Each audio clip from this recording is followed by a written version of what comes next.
Мен дагы айтишник болгум келип атат. Айтыны үйрөнсөм болобу, кантип өтүш керек, англис тили керекпи деген суроолор көп суралат. Конечно, болот. Конечно, өтө аласыңар. Конечно, кыла аласыңар. Алдыңарда бардык мүмкүнчүлүктөр бар. Эч кандай тоскоолдук жок. Бир гана тоскоолдук силердин могул жериңерде болуп атат. Өзүңөрдөн күмөнсүрөп атасыңар, өзүңөргө ишенбей атасыңар. Анын сыртында айрыкча жаш болсоңор, алдыңар толугу менен ачык.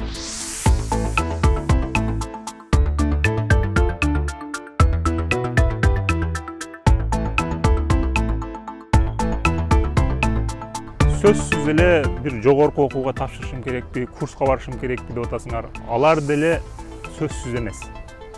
Алдыңарда интернет турат. Интернеттин ичинде толгон токой бекер уроктор турат, бекер сабактар турат. Ошо курстарда, университеттерде эмне үйрөтүлсө, ошолордун бардыгы интернетте турат. Анда эмне үчүн адамдар курска барып атат? Бул баягы фитнеске жазылган адамдарда. Бир киши мисалы эртең менен чуркап баштайт, спорт кылыш керек экен деп, анан бир жумадан кийин таштап коет. Анан барат дагы фитнеске жазылат, акчасын төлөп, анан ал жерде башка адамдарды да карап, ошол мотивация бергендиги үчүн, акча төлөгөндүгү үчүн фитнесте спорт кылат да. Ошондой, курска барган ошондой. Эгер эрктүү болсоңор, силерге интернеттеги бекер сабактар мындай жетишет.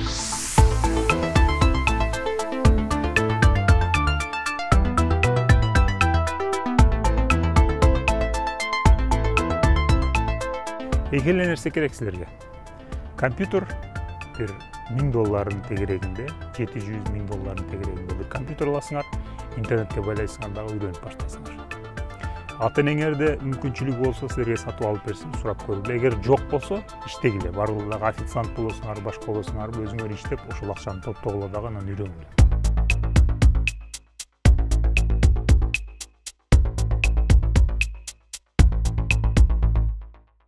Photoshop для начинающих, Python для начинающих, Flutter для начинающих. Эмнени үйрөнөм десеңер, ошонун аркасында для начинающих деп Google'дан издегиле. Толтура сайттар чыгат. Азыркы билим деңгээлиңер эмне? Дипломуңар барбы? Жогорку билимиңер барбы? Азыр эмне кесип менен алектенсиңер? Бирөө дагы не имеет значения. Эч бири ага карабагыла. Индустар басып кетти, кытайлар басып кетти, орустар басып кетти. Алар кылып атат.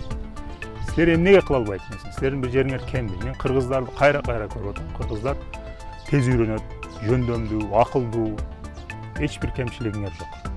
Бир аз эрктүү болуш керек, бир аз өзүңөргө ишенишиңер керек, бир аз мындай дерзкий болуп, мен дагы кылам деп турсаңар, кыла аласыңар. Бирок эрте кыймылдагыла. Ошол жаштыкта бар болгон энергия, ошол ичиңердеги өрт 30 жаштан кийин өчүп баштайт.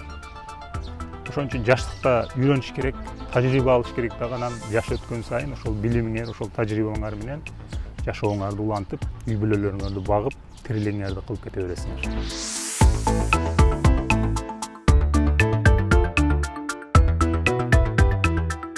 Биз мисалы кантип окудук? Мен 2000-жылдарда окудум. Мен 41 жаштамын, менден улуу айтишниктер бар. Кантип окудук деп ойлойсуңар?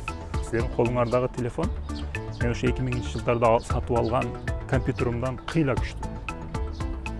5 ай официант болуп иштедим, тапкан акчама компьютер сатып алдым. Үйгө коюп койдум, бирок интернет жок.